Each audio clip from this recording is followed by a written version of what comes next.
Welcome, dear listener, to Sleepy Historian, your quiet corner for boring history for sleep. This is where we set aside the noise of the day, dim the light of the present, and drift into the softer glow of the past. Tonight, we'll wander through traditions and customs of the new year that may seem unusual, even strange, by today's standards. Yet once, they marked the turning of time, carrying meaning for those who lived centuries before us. If this kind of calm bedtime storytelling helps you rest, feel free to like the video and subscribe, but only if it truly brings you peace. You're welcome to share in the comments where you're listening from and what time it is. It's strangely comforting to know who else is out there, perhaps halfway across the world, listening to the same soft-spoken history documentary as night settles in. So let's begin, not with noise or spectacle, but with gentle steps through history. Imagine yourself centuries ago, when the start of a new year was not fireworks in the sky, but rituals by firelight, quiet prayers, or unusual acts meant to guide fate. Tonight, you will hear about customs long forgotten, some rooted in Roman history, others in medieval belief, still others in folk tradition.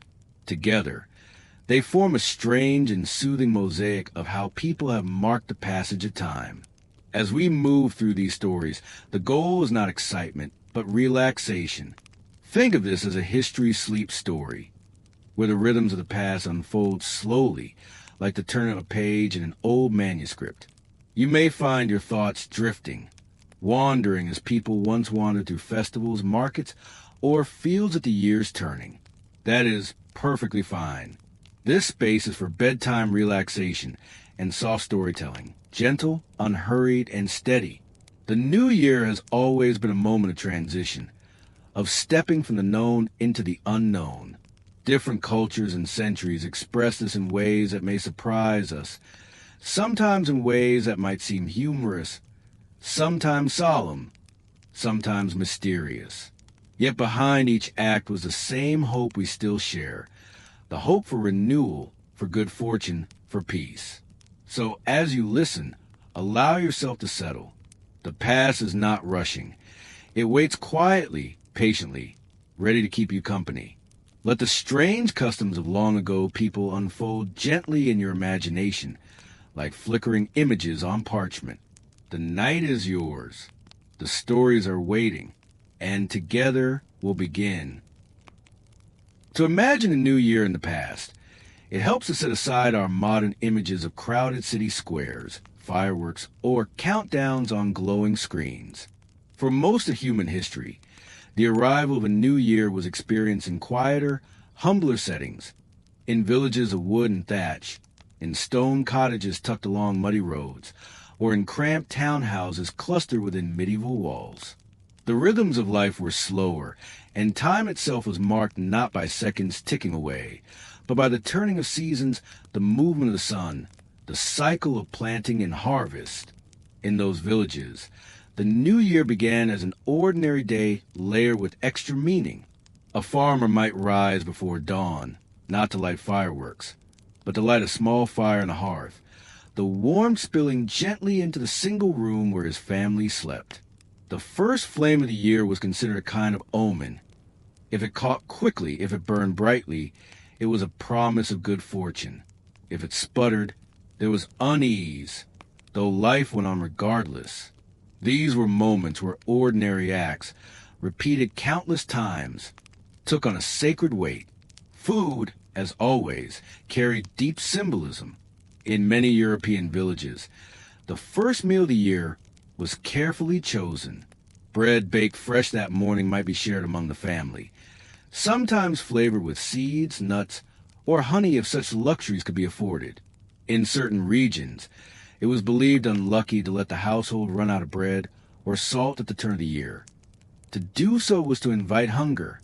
So, on New Year's Eve, people ensured their larders were stocked, even modestly, with a crust of bread or a pinch of salt, so that plenty would symbolically pass from one year into the next. Children in some communities were sent to make the first visit of the year, a custom rooted in the belief that the first person to cross your threshold shaped your fortune. known in Scotland as first footing. Though found in variations elsewhere, this tradition placed a surprising burden on the smallest or humblest members of society. A boy or girl, carrying a token gift like a coin, a branch of greenery, or even a lump of coal, might knock on the door of neighbors at dawn. If welcomed warmly, they brought luck. If turned away, it was considered a dark omen. Imagine the quiet streets, the crunch of frost underfoot, as children shuffle from door to door, carrying not mischief but the weight of superstition. Music and noise, though less elaborate than today, still played a role. In villages across parts of Europe, people would bang pots and pans or crack whips at the stroke of midnight, believing that loud sounds chase away evil spirits lingering at the year's threshold. The noise was not celebratory in the modern sense. It was defensive, a barrier between a vulnerable community and unseen dangers. Picture it: a cluster of cottages under winter skies, doors opening, figures stepping into the cold, the air filled with metallic clanging, not raucous joy, but a ritual of safety. Water, too, was a source of ritual. In rural Eastern Europe, young people often raced to the nearest well or stream to draw the first water of the year. This first water was considered purifying, a gift that carried health and vitality. Families used it to wash faces, to cook porridge, or even to sprinkle on thresholds and barns, extending the blessing to animals and fields. The act connected the household not just to luck, but to nature itself, weaving the cycle of human hopes with the cycle of the earth. Amid these customs, one theme repeated: the desire for continuity. People sought to carry something from the old year into the new. Ashes from the last fire were scattered on fields. Seeds from the last harvest were set aside for planting. Coins in the year past were placed under pillows. To modern ears, such gestures may sound quaint or symbolic, but they reflect a deep truth. When survival was fragile, when fortune turned quickly, people clung to any thread of certainty. The new year was less about spectacle and more about reassurance. In towns and villages alike, the turn of the year was also a time for reconciling debts, or at least symbolically marking them. Small tradesmen and farmers often made payments or exchanged tokens to acknowledge what was owed. This was not always cheerful. Money was scarce, obligations heavy. Yet there was comfort in beginning the year with accounts settled, or at least with the gesture of settling. It meant stepping into the future with a clean slate, however temporary. As the days stretched on, life settled back into routine. Women spun flax, men tended animals, children fetched wood or water. Yet beneath the ordinariness ran an undercurrent of meaning. The year had turned, time had renewed itself, and every act, baking, sweeping, lighting a fire, carried the weight of new beginnings. Imagine it. Not the roar of fireworks, but the quiet scrape of a broom across a cottage floor, each sweep thought to drive out bad luck and welcome good. For those who lived through these times, the new year was not a single moment, but slow unfolding. The customs were not performed with dramatic fanfare, but with calm steadiness, like prayers woven into daily chores. Each small action, each superstition, offered reassurance that life would continue, that the household would endure. And in that way, the new year was less about celebration and more about hope, a hope expressed in bread, in fire, in water, in the simplest acts of ordinary lives. When we step from the village lanes into the towns and small cities of the past, the new year acquires a slightly different tone. Life there was faster, though still unrecognizable to our modern sense of speed. Streets were narrow, cobblestone, often crowded with carts and livestock even on festival days. The transition into a new year could be felt in these urban spaces not just as superstition or household ritual, but as a blending of commerce, religion, and community gatherings. For townsfolk, church bells often marked the passage into the new year. Bells rang not for spectacle, but for rhythm, the sound folding into the air, echoing off stone walls, reminding people that sacred time and daily time were bound together.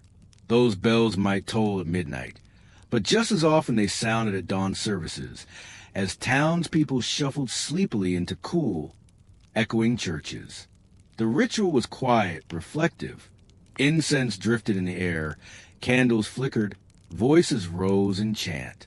For many, this moment, kneeling in stone chapels, whispering prayers for prosperity, was the truest threshold of the year. Markets also played their part. On the first day of the year, traders in some towns displayed tokens of good luck. Sprigs of evergreen, coins, ribbons, or even simple charms carved from bone or wood. Customers bought them not out of luxury but necessity, believing that small objects could guard households. Imagine a market square in winter light. Stalls draped with greenery, buyers wrapped in wool cloaks, snow melting underfoot, the muted hum of bargaining. The goods exchanged were simple, yet each transaction carried hope, binding people together in shared belief. Meals in towns reflected both scarcity and ambition. Wealthier families dined on meat pies or spice wines, while poorer households stretched beans, barley, or cabbage into stews. Regardless of class, the first meal of the year carried symbolic meaning. In parts of Central Europe, lentils were favored, their coin-like shape promising wealth. In coastal towns, fish was served, its silvery scales linked with prosperity. Food was sustenance, but on New Year's Day was also prophecy, eaten slowly, thoughtfully, each bite carrying a whispered desire for what lay ahead. Urban customs often borrowed from older rural traditions while layering them with theatrical flair. For example, processions of masked figures sometimes roamed the streets, half ritual, half entertainment. These processions were noisy but structured, with symbolic characters. The bringer of fortune, the fool, the mock king of misrule. Townspeople looked on, amused but also respectful, for these were not merely performances. They were echoes of ancient rites, thinly veiled as amusement. The clatter of wooden masks, the stamping of feet on stone, the murmurs of crowds, all combined into a sensory memory that marked the passing of one year into another. There was also the practice of cleansing spaces. In towns where houses were pressed closely together, people swept thresholds, washed steps, and sprinkled water at their doors. This echoed the village broom ritual, but took on a civic flavor. Streets themselves became canvases of renewal, with refuse swept away, stalls cleared, fires rekindled. It was as though the town collectively exhaled, expelling disorder and making way for new order. Even in urban settings, nature was never absent. Bundles of greenery, ivy, holly, or pine, decorated homes, churches, and taverns. These plants carried deep symbolism, evergreen as eternal life, holly as protection, ivy as endurance. Their presence in cold, gray streets offered color and reassurance, a reminder that even in midwinter, life endured. People walked past doorways framed in green, pausing perhaps to touch the leaves, to feel continuity between their lives and the larger cycle of seasons. What is striking in these urban customs is how they reveal the same underlying concerns as rural ones. Whether in a village cottage or a bustling town, people sought the same things: protection from misfortune, continuity of food and health, reassurance that the future would mirror the stability of the past. They differed in details: a farmer sprinkling water on his barn, a town merchant hanging ivy above his shop. Yet both acted out the same rhythm of human need. Children remained at the heart of many traditions. In towns, they were sometimes given coins or sweet rolls on New Year's morning, a gesture of generosity, but also a symbolic investment in the year ahead. These small tokens ensured that children began the year with sweetness and promise. Imagine a child clutching a warm roll, steam rising to cold air, eyes wide at the unexpected gift, a quiet memory that might linger long after. As dusk settled, taverns filled with a subdued kind of festivity. Neighbors gathered, exchanging stories, raising cups, sometimes singing slow, repetitive songs that carried through narrow alleys. The atmosphere was not riotous but steady, the repetition of verses almost meditative. Such songs blurred the boundary between wakefulness and drowsiness, reinforcing the sense that the new year was not a sharp break, but a slow turning, a continuation of patterns both personal and communal. The ordinary urban dweller, like the rural farmer, ended the day with small rituals of closure. Doors were locked, candles snuffed, prayers whispered. The new year had arrived, not with fireworks or declarations, but with gestures, meals, and murmurs. In this way, both town and countryside share the same essence.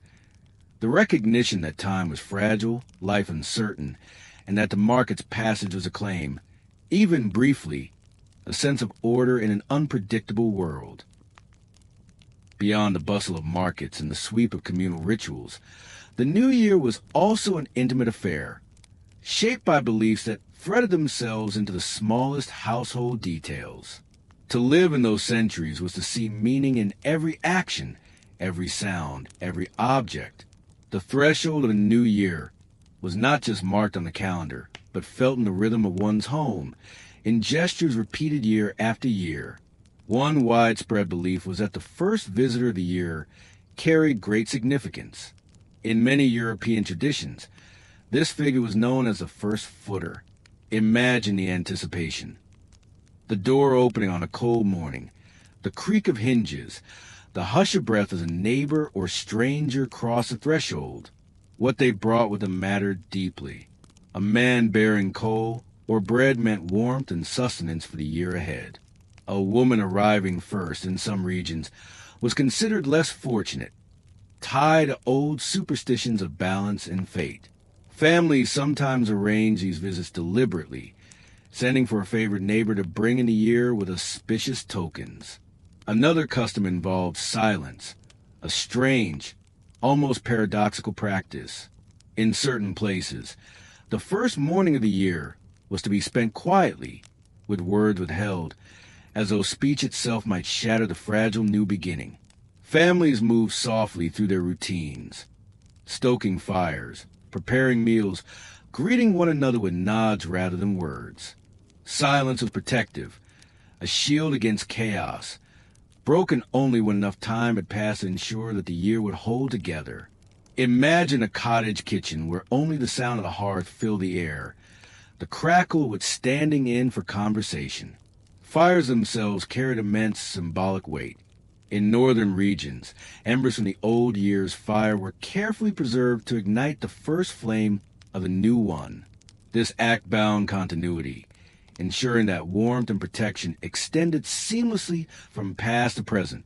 In other traditions, the hearth was swept clean, ashes scattered, and a completely new flame was struck, a fresh start embodied in sparks and smoke.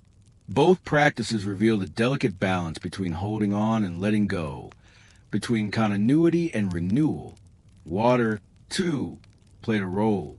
People fetched fresh water on New Year's morning, often before dawn, carrying it home in pitchers or wooden buckets.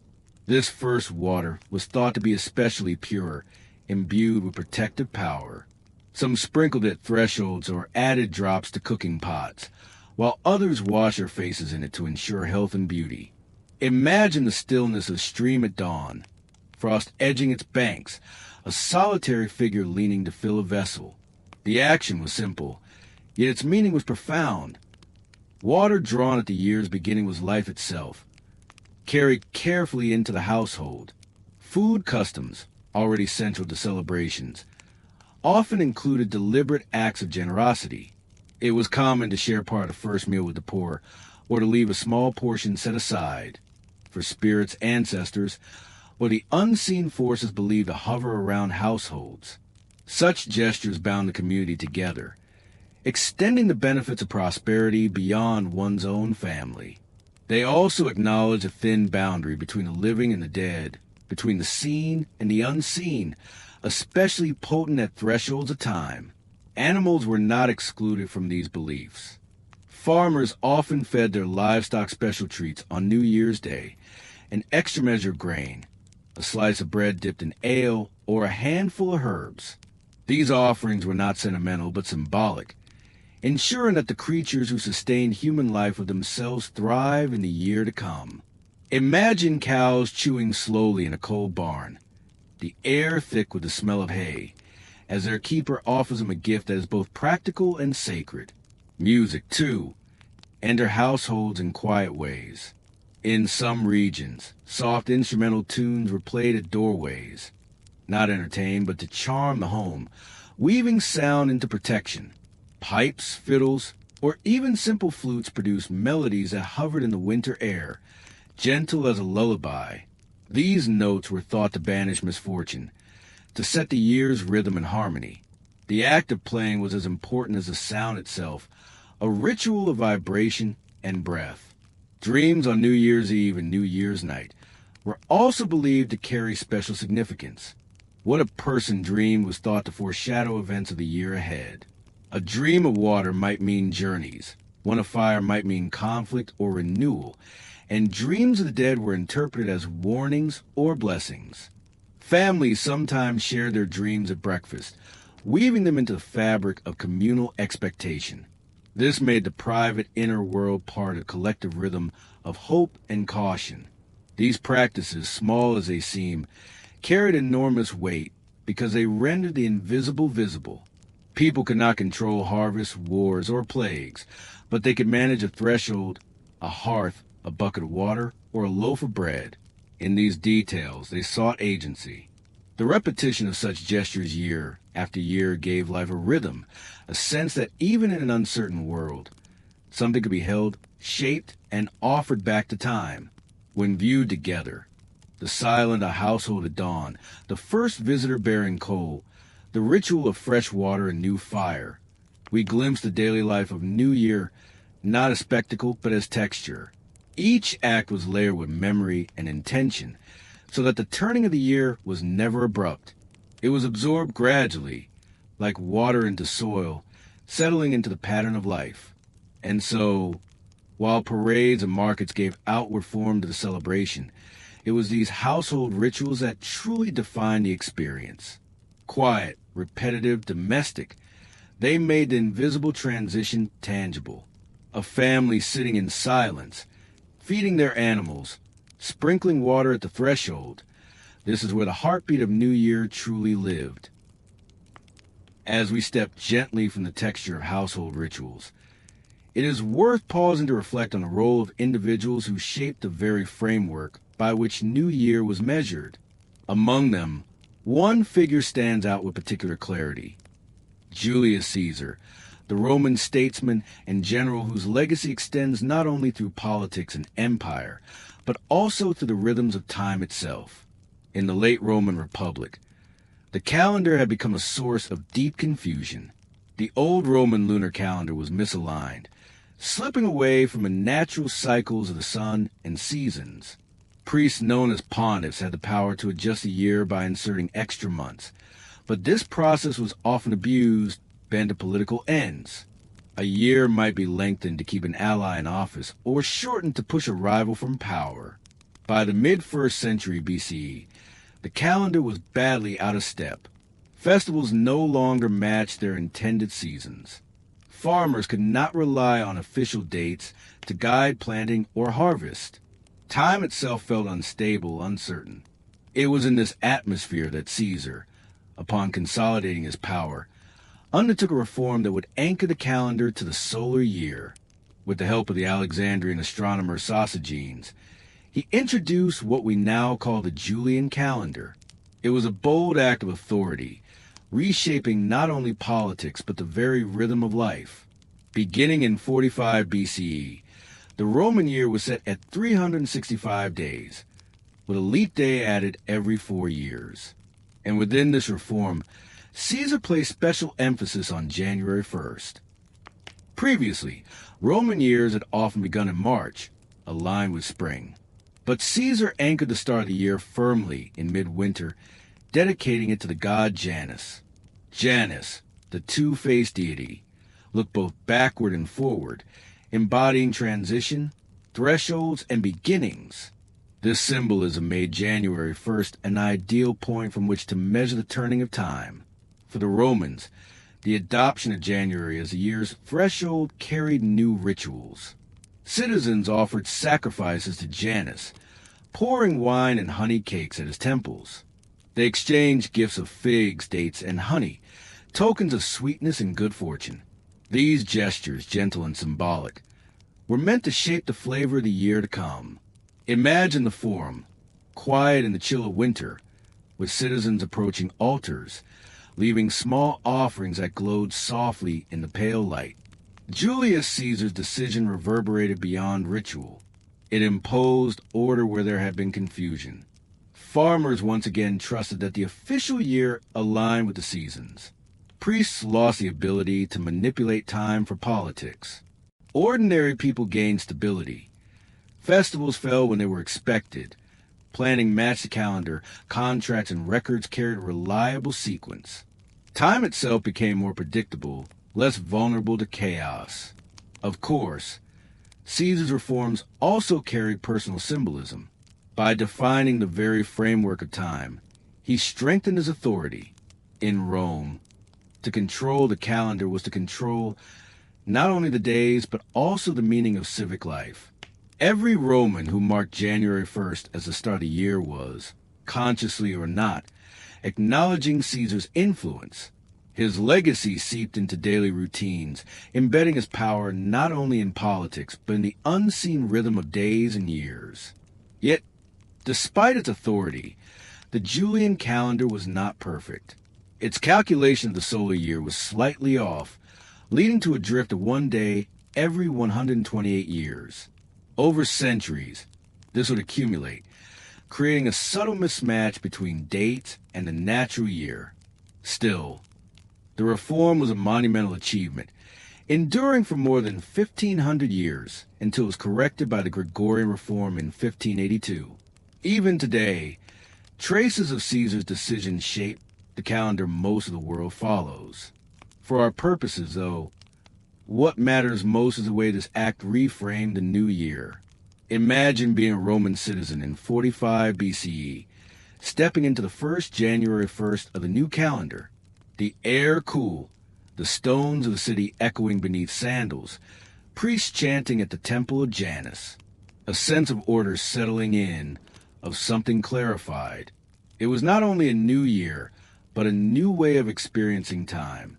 This biography of Caesar, often told through battles and politics, takes on a different cast here. He was not merely a conqueror or dictator, but also an architect of temporal order.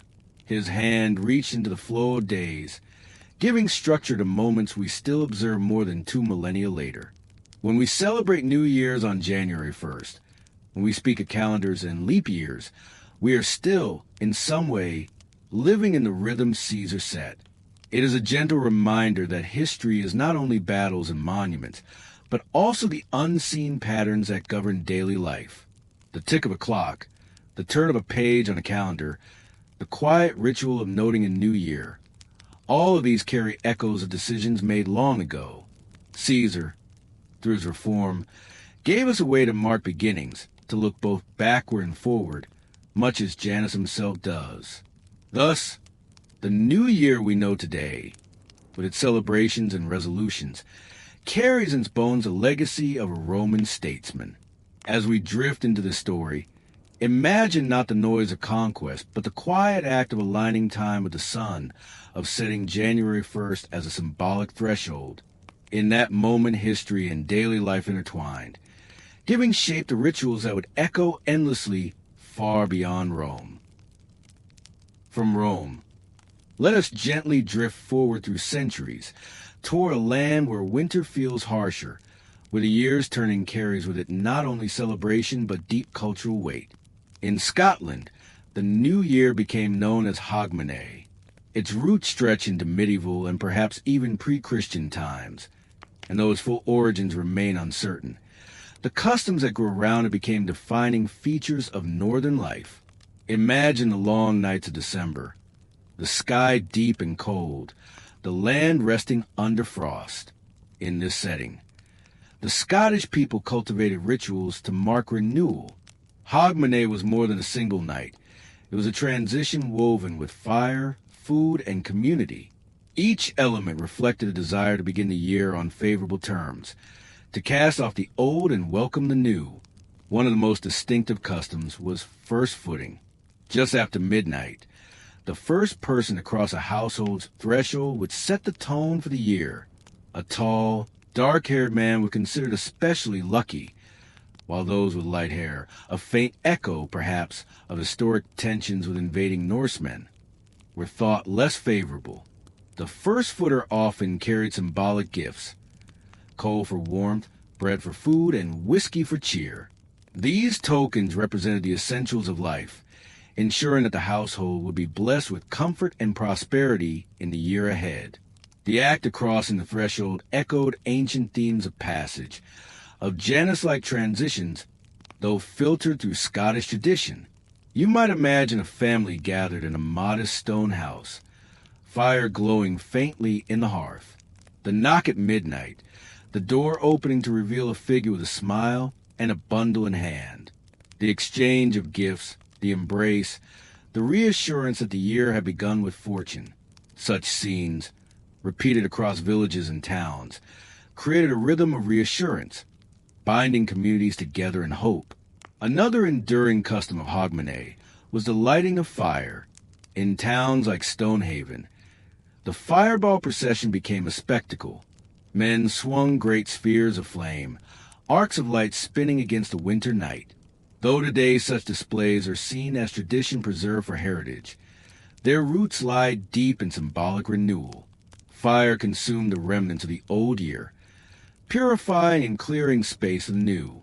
It was both protection and promise, casting out misfortune, illuminating the path forward. In urban centers, Hogmanay celebrations grew larger, sometimes unruly. Records from Edinburgh describe streets filled with crowds, singing, drinking, exchanging greetings. The holiday became an outlet for release, a chance to step outside the usual constraints of daily life. Yet beneath the revelry lay a constant theme: the shaping of a new beginning, the binding of community through shared ritual. The Protestant Reformation added another layer of meaning. In Scotland, Christmas was suppressed for centuries, regarded as too closely tied to Catholicism. But New Year's celebrations, falling outside the boundaries of banned festivities, grew stronger in contrast. Hogmanay became, in many ways, Scotland's substitute for Christmas, a time when feasts, gatherings, and generosity were expressed more fully. In this way, cultural pressures shaped the very timing of joy. One cannot overlook the role of song. The world-famous Auld Lang Syne, written by Robert Burns in the late 18th century, grew out of this atmosphere. Sung at the turn of midnight, it carried with it themes of memory, friendship, and continuity. Even today, when voices around the globe join the melody, they are echoing a Scottish tradition that placed reflection at the heart of the new year. Imagine a circle of voices, hands linked, words spoken softly into the night, a promise to remember what is past, even as one steps into what is new. Through Hogmanay, we see the biography not of a single person, but of a culture shaping the idea of New Year. Caesar gave us the date. Scotland gave us the spirit of gathering, of community renewal, of song at midnight. These customs traveled outward, carried by Scots who migrated around the world, embedding themselves into global traditions. To picture Hogmanay in its historical form is to imagine warmth against cold, fires in the streets, whiskey shared in cups, coal and bread given as tokens, the crackle of flames and the murmur of voices, children watching from doorways, elders blessing the young, neighbors exchanging smiles. All of this against the backdrop of winter's stillness, a reminder that even in the coldest nights, people seek connection and renewal. The enduring power of Hogmanay lies in its balance, both festive and solemn, both rooted in ancient beliefs and adapted to modern life. It is a story of continuity, of people holding on to ritual to shape time's passage. And like so many traditions, its influence lingers quietly, carried into the ways we greet the year today. So when midnight arrives and voices rise in song, when doors open to neighbors with gifts, when fire marks the end of one year and the beginning of another, you are witnessing the legacy of Hogmanay, a cultural biography woven through centuries, linking the personal with the collective, the domestic with the cosmic. As our journey continues, let us move eastward across oceans and mountains to Japan in the 19th century. Here, the story of New Year takes on the shape of reform, of a nation stepping deliberately into a new era. The figure at the heart of this chapter is Emperor Meiji, under whose rule Japan transformed itself from a feudal society into a modern state. And among the many reforms enacted during his reign was the adoption of the Gregorian calendar, a decision that quietly reshaped the rhythm of celebration. For centuries, Japan had followed a lunar calendar, aligning its new year with the cycle of the moon. The holiday, known as Ashigatsu, fell in late January or early February, much like the Chinese New Year. It was a time deeply tied to agricultural rhythms and spiritual practice. Families cleaned their homes, prepared special foods, and honored ancestral spirits. Decorations of pine and bamboo were placed outside doorways, symbols of endurance and renewal. The sound of temple bells at midnight marked the passing of time, ringing 108 times to cleanse humanity of earthly desires. But in 1873, as part of Japan's rapid modernization, the government announced that the Gregorian calendar would be adopted. New Year's Day would now be celebrated on January 1st, aligning with Western nations. It was not merely a technical adjustment of dates. It was a statement of identity, a declaration that Japan was stepping into a global framework of timekeeping, commerce, and diplomacy. Imagine the sudden shift for ordinary people. Customs built over generations tied to lunar cycles were now expected to move. Farmers who looked to the moon for guidance, families accustomed to a festival later in winter, suddenly found themselves aligning with a calendar unfamiliar to their traditions. The change brought dissonance, but also opportunity. For some, it meant doubling the celebrations, marking both the old and new systems. For others, it created a gentle sense of loss, as if the familiar rhythm of seasons had been altered by decree. Emperor Meiji himself did not invent the Gregorian calendar, but his decision to impose it speaks volumes about the spirit of his reign.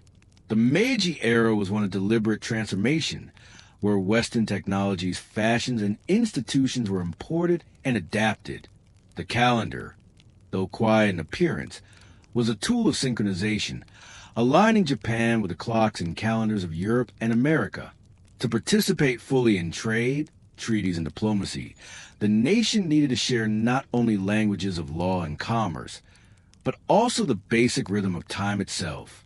Yet in homes across Japan, many customs of Ashigatsu endured. The preparation of oshirari, lacquered boxes filled with carefully chosen symbolic foods, continued. Each dish carried meaning. Black beans for health, herring roe for fertility, sweet rolled omelets for knowledge. The act of eating these foods together bound families across the threshold of years, echoing centuries of tradition even as the calendar itself had changed. Another enduring ritual was the exchange of Nengejo, or New Year's greeting cards. Delivered on the first day of January, they carried messages of goodwill and remembrance, a way of binding friends and relatives together. The government postal system, modernized under Meiji reforms, ensured that these cards could be delivered precisely on a holiday, blending tradition with innovation. Perhaps the most striking element that survived the transition was the temple bell. On New Year's Eve, Buddhist temples still rang their bells 108 times, each stroke symbolically cleansing a worldly desire. The deep resonance rolled through valleys and cities alike, a sound that transcended the old and new calendars. Imagine standing in a snowy courtyard, lanterns glowing softly, the slow rhythm of the bell marking the final breaths of the year. The moment was contemplative, still, filled with the awareness of impermanence and renewal. Through Emperor Meiji's reform, Japan offers us another biography of the new year, not of a person's life alone, but of a nation consciously reshaping its sense of time. The story is one of adaptation, where old rhythms were not erased, but interwoven with new frameworks. The Gregorian calendar may have set the official date, but the heart of Ashigatsu, the cleaning, the feasting, the bells, the remembrance, continue to beat strongly, carrying forward the cultural memory of centuries. This chapter reminds us that the new year is never only about the stroke of midnight. It is about how people adapt to change, how they preserve meaning even when structures shift around them. Emperor Meiji's decision was a political act. But in kitchens and courtyards, in temples and doorways, families continue to live the transition in their own quiet ways. The rhythm of their lives carried both continuity and transformation. When we hear the echoes of temple bells, or see the image of pine branches tied outside a home in January, we are glimpsing the continuity of this layered story.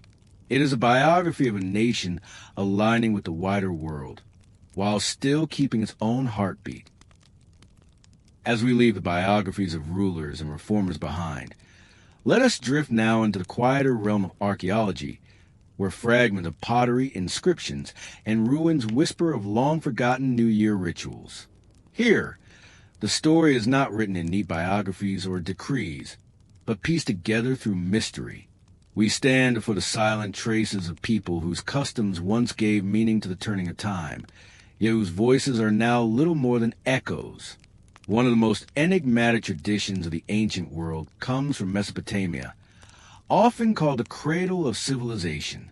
Archaeologists studying cuneiform tablets discovered accounts of the festival known as a Akitu. This ritual, held in Babylon around the spring equinox, was not merely a celebration of the calendar, but a cosmic drama. For the Babylonians, the new year was a moment when the order of the universe had to be reaffirmed. Their great god Marduk was said to battle the forces of chaos, and through elaborate ceremonies, priests and kings reenacted this myth to ensure balance for another year. Imagine standing in the temple of Marduk. As stone walls rose high above, carved with symbols of gods and stars, priests would carry statues of the deities in procession, accompanied by chants and offerings. The king himself underwent a ritual of humility. He was symbolically stripped of his regalia and struck lightly by the high priest. His tears were considered essential, a sign that he recognized his dependence on the gods. Only after this act could he be restored to his throne, ready to lead for another cycle of time. The Akita festival is a fascinating reminder that for ancient peoples, the new year was not only personal or social, but cosmological. It was a hinge upon which the universe turned, where divine favor had to be secured anew. And yet, despite the grandeur of temples and ceremonies, what remains today are shards of tablets, broken statues, and faint inscriptions. The mystery is how much we have lost, how many songs, prayers, and gestures once filled the streets, but are now only imagined. Moving from Mesopotamia to ancient Europe, another puzzle awaits in the fragments of Celtic and Germanic traditions. Much of what we know of their New Year-like celebrations comes indirectly, filtered through Roman chroniclers or reconstructed from folklore. There are hints that bonfires blaze at midwinter, marking the turning of the sun. In some places, villagers carried torches through fields, a symbolic act to purify and bless the soil for the coming year. In others, masked figures wander from house to house, echoing spirits of the dead or forces of renewal. Archaeological evidence of these rituals is elusive, yet tantalizing. Burnt offerings discovered in pits, carefully arranged bones of animals, and strange carvings suggest practices tied to the cycle of seasons. For example, in parts of northern Europe, archaeologists uncovered remnants of wooden figures buried in bogs, offerings to deities of fertility and harvest. Were these connected to New Year? Perhaps not directly, but they reveal a mindset in which the passage of time was always bound to ritual exchange between people and the unseen world. One particularly mysterious custom, hinted at in later folklore, involved the practice of first footing. In Scotland, this tradition survived well into modern centuries. The first person to step across the threshold of a home after midnight on New Year's Eve was believed to bring fortune or misfortune. A tall, dark-haired man was considered the most auspicious figure, often carrying gifts of coal, salt, or bread. Archaeological traces of such beliefs are difficult to find, yet the persistence of the idea across time suggests very deep roots, perhaps tied into European concepts of luck and the sacred guest. The mystery of these customs lies not in their strangeness alone, but in how little we can truly reconstruct. For every tablet from Babylon, there are countless rituals unrecorded. For every torch-bearing procession in Celtic lands, there are dozens of ceremonies lost to time. Archaeology grants us fragments, and from those fragments we weave narratives. But there is a gentle humility in admitting that much remains unknown. Imagine yourself walking through a wind-swept archaeological site, perhaps in the ruins of a Babylonian ziggurat or among the stones of a Celtic hill fort. The wind moves softly through broken walls, carrying no voices, no chants, only silence.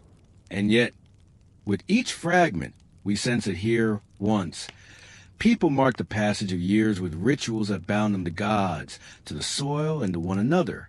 Their lives, like ours, required the reassurance that time would continue, that the new year would bring order from chaos. Thus, the mystery of ancient New Year customs lies not in what we know, but in what we can only imagine. Archaeology gives us glimpses, scattered like stars, and from them we reconstruct constellations. The exact songs may never be heard again, the exact gestures never repeated, but the yearning that inspired them, the desire to secure a blessing, to face the unknown with ritual and hope, remains recognizable. Across millennia, we share that quiet continuity with those who lived long before us. When we step further into the world of mysterious New Year traditions, another layer unfolds, the quiet, personal rituals of divination and omens. While grand festivals like Akita shaped entire cities, everyday people across many cultures sought signs that might guide them into the new year. These practices rarely leave behind monumental ruins. Instead, they survive as faint references in chronicles, scattered folkloric customs, or the occasional archaeological clue. And yet, together they form a fascinating portrait of humanity's perennial desire to glimpse the future. In ancient Greece, the turning of a year was often tied to omens drawn from the natural world. Philosophers and common citizens alike watched the skies for birds whose movements could signal prosperity or disaster. The flight of an eagle, the cry of a raven, or the sudden appearance of owls might be taken as messages from the gods. Archaeologists have uncovered small carved bird figurines at sanctuaries, suggesting they played a role in these practices. Imagine an Athenian family, gathered quietly, their gaze turned upward, seeking reassurance from the flapping wings that cut across the sky at dawn. In Rome, similar customs flourished. The new year was an occasion to perform augury, where priests known as augurs studied the behavior of animals, particularly birds, to interpret divine will. But beyond the official rituals of state, ordinary Romans turned to household omens. One curious custom involved watching the first words spoken at home after midnight. If the words were kind and auspicious, the year was expected to follow suit. Conversely, harsh or quarrelsome words were thought to cast a shadow on the months ahead. Archaeology cannot recover spoken words, but inscriptions and scattered notes in literature preserve echoes of such beliefs. Across medieval Europe, the hunger to read the year ahead took on different forms. In some regions, villagers performed rituals involving molten lead. They would pour the hot liquid into cold water, watching as it solidified into strange, twisting shapes. These shapes were then interpreted like a dream, each curve or fracture suggesting fortunes yet to come. A smooth, rounded form might promise harmony. A jagged, broken shape might hint at challenges. Centuries later, this practice still lingers in some parts of Scandinavia, a remarkable continuity from medieval times. Archaeologists occasionally uncover small lead fragments in domestic sites, though it is often uncertain whether these were connected to divination or more practical uses. Another peculiar tradition involved using fire and smoke as oracles. In some alpine communities, logs were marked and burned on New Year's Eve, with the direction of sparks or smoke considered prophetic. A spark that leapt eastward might promise fertility in the fields. One that scattered toward the north might be seen as a warning of poor weather. Though such interpretations vary, the shared theme is unmistakable. People everywhere sought patterns, believing that the new year carried within it the seeds of all that was to come. Even food could become a tool of divination. In parts of Central and Eastern Europe, a loaf of bread baked for New Year's might be inspected for cracks, bubbles, or even the way it rose. These small imperfections, easily overlooked by a modern baker, were once read as omens. A loaf that rose high and evenly suggested prosperity, while one that collapsed hinted at scarcity. In rural communities where survival hinged on crops and harvests, such signs were taken seriously. Archaeologists sometimes recover carbonized fragments of bread from hearths, mute evidence of meals long past, yet resonant with the rituals that surrounded them.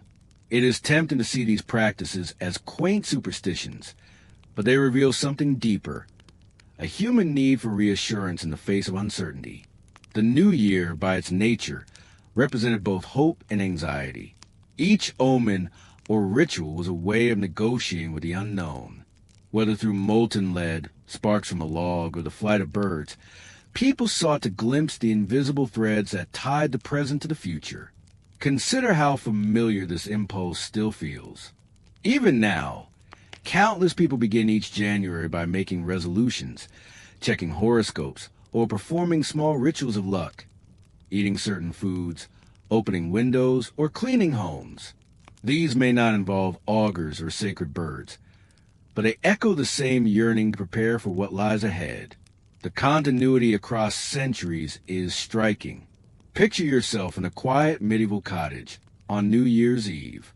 The fire glows softly, casting flickering shadows against rough wooden walls. A family leans over a basin, pouring molten lead into cold water, watching intently as steam rises and shapes form. Children whisper their guesses. Will it be good luck or ill? Outside, the wind carries the sound of church bells, marking midnight. The small, private moment is part of a larger, timeless rhythm. For them, as for countless others, the year begins with signs, omens, and hope. Thus, in studying the archaeology and folklore of New Year divination, we are reminded of the fragile traces left by such practices. The physical remains may be scarce, a fragment of lead, a burnt log, a cracked loaf. But through these small details, the profound human story emerges, a story of curiosity, of fear, of longing, and the comfort found in ritual. When we reach the last portion of this segment, it is worth slowing down to consider the strange relationship between archaeology and New Year traditions. Many of the practices that defined the turn of the year were fleeting by nature, fires that burned out before dawn, words spoken only once, loaves of bread eaten and gone, or scraps of lead tossed aside after cooling in water. Unlike temples or city walls, they were not meant to endure. And yet, archaeologists, historians, and folklorists have pieced together enough fragments to give us a sense of how these rituals looked and felt. For instance, in Central Europe, excavations at medieval village sites have revealed curious deposits near hearths. Charred wood, fragments of bread, and occasionally tiny pieces of metal have been found in layers associated with winter gatherings. While it is impossible to say with certainty that these are the remains of New Year's rites, Their placement and timing strongly suggest links to seasonal rituals. Scholars note that people often buried traces of these ceremonies near the fire, a symbolic gesture, as if planting luck or sealing omens into the heart of the household. In Mesopotamia, where the Akita festival flourished, archaeology uncovers a different kind of puzzle. Stone tablets inscribed with rituals describe offerings to gods and the recitation of prayers. But alongside these official records, scattered finds, miniature figurines of animals, broken bowls, small carved charms, hint at private customs layered beneath the grand civic ceremonies. A figurine of a lion might symbolize strength for the coming year. A small bowl, deliberately broken, may have represented the discarding of old misfortune. Each fragment is like a whisper from the past, reminding us that beneath the pomp of empires, ordinary people shape their own intimate rituals of renewal. The challenge for modern researchers lies in distinguishing deliberate ritual deposits from ordinary household refuse. A cracked pot could be the result of daily cooking, or it could be the remains of a symbolic act performed at the year's turning. Layers of soil rarely explain intent. And so, archaeology must be joined with folklore, comparing physical evidence with stories passed down through generations. It is in this interplay that the richer picture emerges. In Scandinavia, the practice of casting molten lead into water, known as Blasius in later centuries, is one such tradition where archaeology and folklore overlap. Small lead fragments recovered from farmsteads are studied carefully. Were they waste from metalworking? Or do they mark the remnants of divinatory rituals performed on long winter nights? Oral traditions, preserved well into the 19th and 20th centuries, provide the missing context. Without the stories, the fragments would remain mute. With them, they begin to speak of families gathered around firelight, peering into the shapes of their destinies. Even more enigmatic are the traces of fire rituals. In some alpine valleys, archaeologists discovered soil layers rich with ash and charcoal, deposited deliberately in pits. At first glance, these seem like the remnants of routine bonfires, but their careful placement in the presence of symbolic objects, pieces of bone, decorated stones, carved wooden charms, suggests something more intentional. Ethnographers studying later folk traditions propose that these may have been linked to seasonal rites, possibly tied to New Year observances. Once again, the material record only gestures toward the unseen rituals, leaving the imagination to fill the silence. In Roman Britain, small caches of coins have been uncovered near thresholds of houses. Some scholars suggest these may have been offerings made at the start of a year, meant to ensure prosperity. A coin pressed into the ground by a doorway carries a quiet symbolism, wealth planted like a seed, with the hope it will grow in the months ahead. Whether or not this interpretation is correct, the practice resonates with other customs across Europe, where thresholds, doors, and windows became symbolic points of transition at the year's turning. They were the liminal spaces where good fortune could enter or misfortune be kept out. All of this underscores a central truth. New Year traditions are elusive in the archaeological record because they were always more about experience than permanence. They were spoken words, flickering flames, fleeting shapes in molten lead, or the sudden appearance of a bird. They belong to the realm of sound, light, and belief, things that do not fossilize easily, and yet their importance was immense, shaping how people face the uncertainty of time's passage. When we gather these scattered clues, we see not just rituals, but the worldview behind them, the belief that the boundary between old and new was fragile, that in this liminal moment, actions mattered more, that a single word, gesture, or sign could ripple forward into the entire year.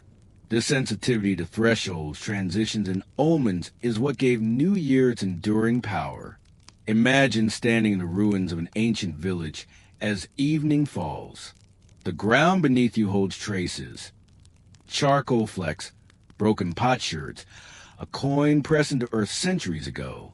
Around you, the wind moves through the empty stones.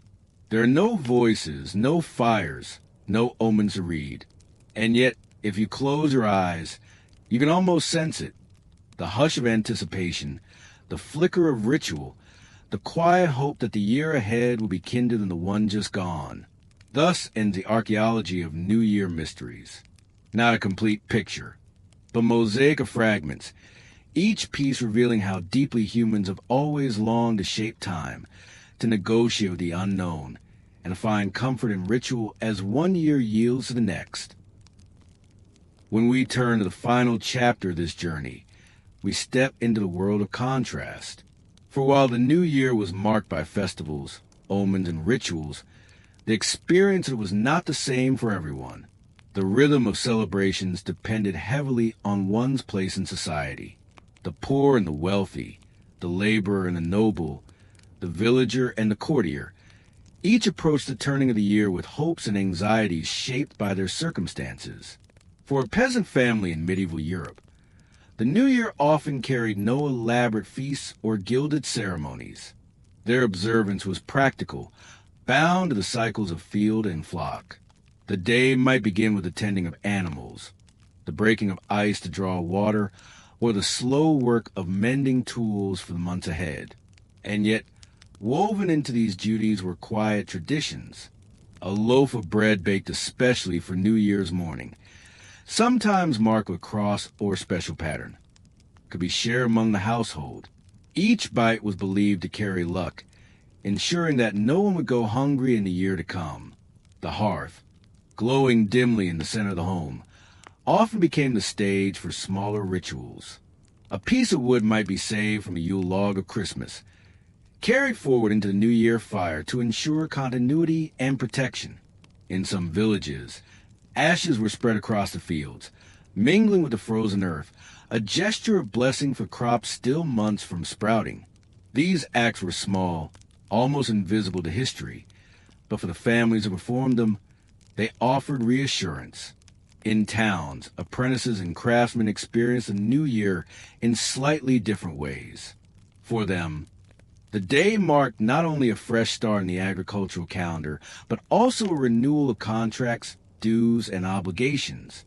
Guilds sometimes held modest gatherings, offering bread and ale to members. Apprentices might give gifts to their masters, symbols of loyalty and gratitude, while masters offered tokens of encouragement in return. The act of exchange, though humble, reflected the social bonds that held communities together. Meanwhile, at the level of nobility and monarchy, New Year was a stage of glittering display. In courts across Europe, elaborate banquets marked the passage of time. Long tables groaned beneath roasted meats, spiced wines, and rare delicacies brought from distant lands. Musicians played softly, while courtiers whispered in hallways, calculating what alliances or rivalries might unfold in the months to come. For kings and queens, the New Year was not merely symbolic. It was political. The giving of gifts among nobles carried the weight of diplomacy, reinforcing hierarchies and securing loyalties. One striking example comes from the Tudor court in England. During the reign of Elizabeth I, the exchange of New Year's gifts was a highly formalized affair. Nobles presented the queen with elaborate tokens, fine garments, precious jewels, and costly books. In return, the queen would select certain gifts to acknowledge, her choices signaling favor or disfavor. Thus, the New Year became a delicate dance of power, a time when ambition was cloaked in the polite language of generosity. For the courtier, offering a gift was not simply an act of goodwill. It was an investment in political survival. And yet, even within the walls of such grandeur, anxieties lingered. A monarch might feast while famine touched the countryside. Nobles toasted prosperity, while peasants prayed for the weather to turn in their favor. The contrast was stark, and it reflected the deep divides of historical societies.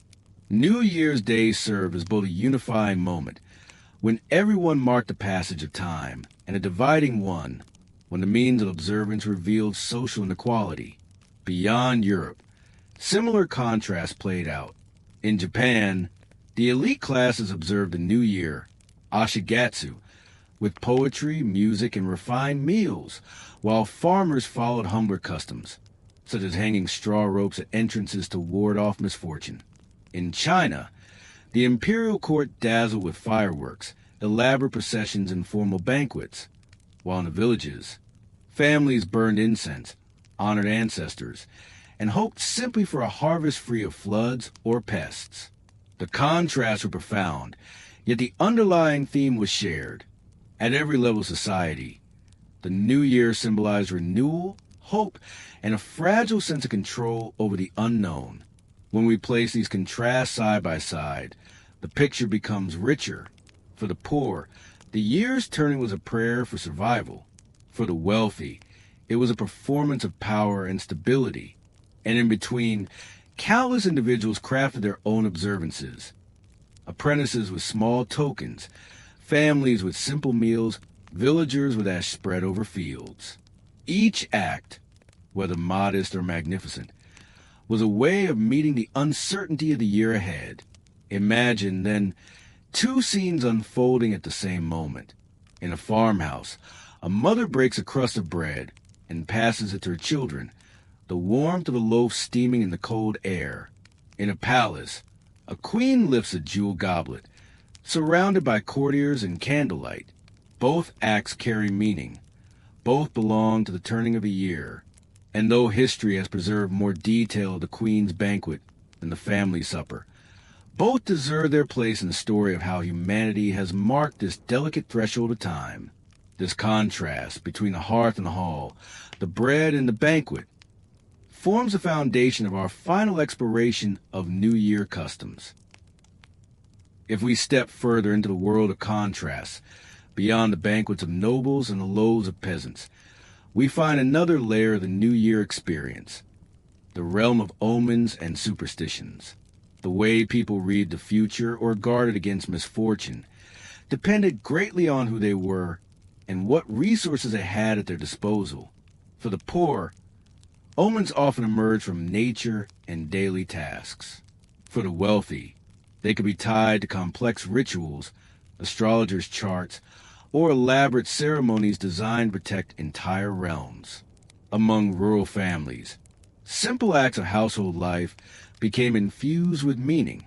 In parts of Scotland, it was believed that the first person to enter the home after midnight on New Year's Eve, the first footer, determined the household's fortune. A dark-haired visitor bearing coal or bread was especially welcome, promising warmth and sustenance for the year ahead. The poor, lacking much choice in elaborate ceremony, relied on these symbolic gestures. A neighbor crossing the threshold with a gift, even a small one, could offer reassurance in the face of uncertainty. By contrast, noble families employed astrologers to cast horoscopes at the turning of a year. Charts of stars and planets were studied to determine whether wars should be waged, marriages arranged, or treaties pursued. The fates of entire kingdoms seemed, at least in their imagination, to hinge on these calculations. A misplaced planet or an ill-favored alignment could dampen celebrations, even if tables were overflowing with wine and meat. The anxieties of rulers, though gilded, were no less real than the worries of the plowman about whether spring rains would come on time. Other customs also revealed this divide. In villages, people might scatter grain across their floors, believing it would draw abundance into the household. Ashes from the hearth might be examined for patterns, taken as hints of the year to come. These were rituals shaped by materials at hand, by what a family could afford to sacrifice or share. Meanwhile, in grand estates, nobles staged elaborate mumming plays or processions, blending entertainment with ritual. Guests in masks would parade through candlelit halls, enacting tales of fortune and fate, while courtiers whispered predictions about the months to come. Across Europe, fire and light carried universal meaning at this threshold of time. For the poor, a candle kept burning through the night, symbolized endurance, warding off ill spirits. For the wealthy, torchlit processions and fireworks displayed both piety and power. The fire was the same, but its scale and spectacle reflected one's place in the social order. Even food carried layers of symbolism. In Italy, families ate lentils at New Year, their coin-like shape representing prosperity. A peasant might have only a small bowl of these, shared among many, while a noble household could prepare lavish dishes of them, paired with fine meats. The symbolism of fortune was shared, but its expression was divided by wealth. The same could be said of cakes or sweetbreads baked in many traditions. For some, a single spice loaf was a treasured luxury. For others, elaborate pastries filled entire banquet tables.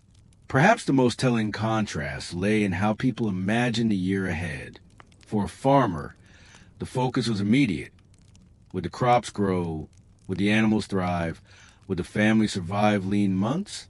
For rulers and elites, the imagination stretched outward. Would alliances hold? Would enemies be defeated? Would dynasties endure? Both forms of hope revolved around stability. Yet the scale differed enormously.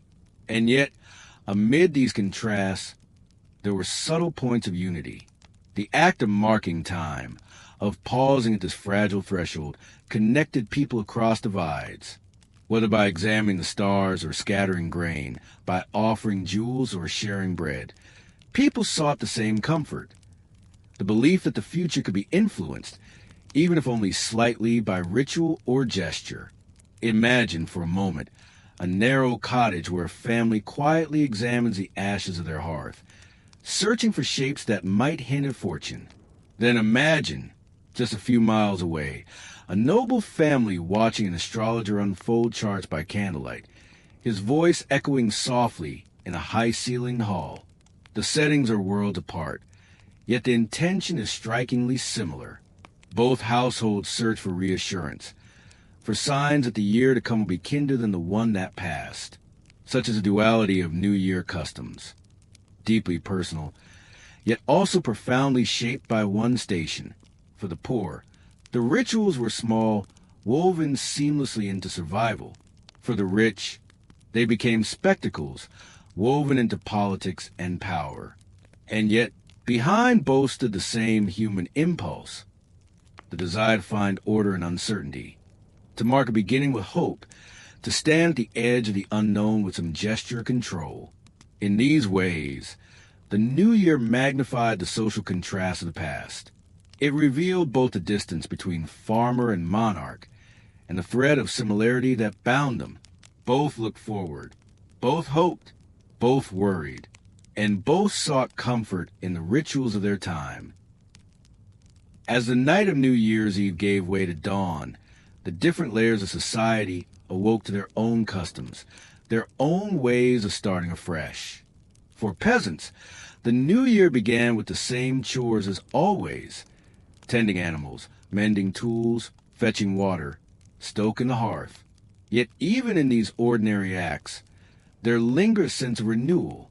A freshly swept floor, a clean pot set to boil, or a loaf baked with special care carried symbolic weight. These humble beginnings mirrored their hopes. Small but meaningful, grounded in the daily rhythm of survival. For the wealthy, the morning might be greeted with the echo of bells, the fragrance of incense from chapel services, or the hush of courtiers gathering in richly appointed halls. Nobles often exchanged gifts at this moment: coins in ornate pouches, fine fabrics, or jeweled trinkets. Tokens meant not only to display wealth, but also to reinforce bonds of loyalty. To give and receive gifts was to acknowledge status, to cement alliances, and to begin the year with gestures that could shape politics as much as personal goodwill. One striking contrast emerges in how labor itself was viewed on this first day. In many farming communities, work on New Year's morning was considered a good omen. To be active was to ensure prosperity, for idleness suggested misfortune. A farmer guiding his oxen into frosted fields may have believed he was setting the tone for months of harvest to come. Meanwhile, among elites, the opposite often applied. The first day was a time for feasting, reflection, and ceremony rather than toil. To engage in manual labor would have seemed beneath their dignity. In this way, The very meaning of renewal split along class lines. For one, renewal was effort. For the other, leisure. Yet certain traditions cross boundaries. The ringing of church bells at midnight or dawn echoed across valleys and towns alike, reminding rich and poor the cycle of sacred time. In both castle and cottage, prayers might be whispered, candles lit, blessings sought. The language of faith offered common ground where social divides could temporarily soften, if only in symbolism. A villager's plea for health and food was not so far from a noble's plea for peace and stability, though spoken in different accents and framed by different fears. Other customs highlighted community bonds. In villages, neighbors visited one another with small tokens, perhaps bread, ale, or firewood, sharing what little they had in hopes of mutual prosperity. These visits reinforced trust, essential in communities where survival often depended on cooperation. By contrast, noble households receive ambassadors, dignitaries, or rival lords. Their gatherings were filled with elaborate speeches, calculated courtesies, and subtle negotiations. Where peasants traded favors of warmth and sustenance, nobles traded the currencies of power and allegiance. Even music and entertainment reflected these divides. Rural families might gather around a fire, sharing songs that blended prayer with folklore. Their melodies, simple and repetitive, carried comfort through familiarity. Noble courts, on the other hand, enjoyed minstrels, dancers, or staged allegories of fortune and fate. The performances were crafted not only for delight, but also to symbolize control over uncertainty. Where a peasant heard reassurance in a neighbor's song, a noble sought reassurance in spectacle. And yet, despite the differences, both experiences pointed to a single truth. The new year was less about erasing the past and about carrying it forward with renewed spirit. The poor carried forward resilience, strengthened by habit and necessity. The wealthy carried forward ambition, cloaked in ritual and display. Both, however, acknowledged the turning of time, a quiet recognition that life continued in cycles, fragile yet enduring. Imagine yourself at this moment in history. In a smoky cottage, a family bends over a loaf of coarse bread, dividing it into portions of the day ahead. Each piece a reminder of both scarcity and hope. Just beyond the village, in a grand hall, nobles recline at tables lined with roasted meats and golden goblets, exchanging gifts that sparkle in firelight. Two worlds, vastly different in scale, yet both pausing to mark the same passage of time. The new year, then, served not only as a measure of hope, but also as a mirror of inequality. It magnified contrasts while still hinting at common humanity. It revealed that renewal was a universal need, though expressed in ways shaped by circumstance and station. In this gentle tension between sameness and difference lies much of what makes these customs compelling to reflect upon today. As we close this final part of the main body, let's hold on to that image. The peasant sweeping his floor and the noble receiving his jeweled gift. Different lives, different worlds, yet bound by the same river time, flowing ever forward into the unknown. Their rituals, though distant, still whisper to us across centuries, reminding us that the desire for renewal, comfort, and hope is one of the most enduring parts of the human story. And so, dear listener, we arrive at the quiet conclusion of our journey through the strange and sometimes surprising customs people once followed to mark the new year. From the smoke-filled hearts of peasant cottages to the glittering halls of nobles, from bread shared among neighbors to gifts exchanged by kings and courtiers, the turning of the year was a moment that carried both weight and wonder.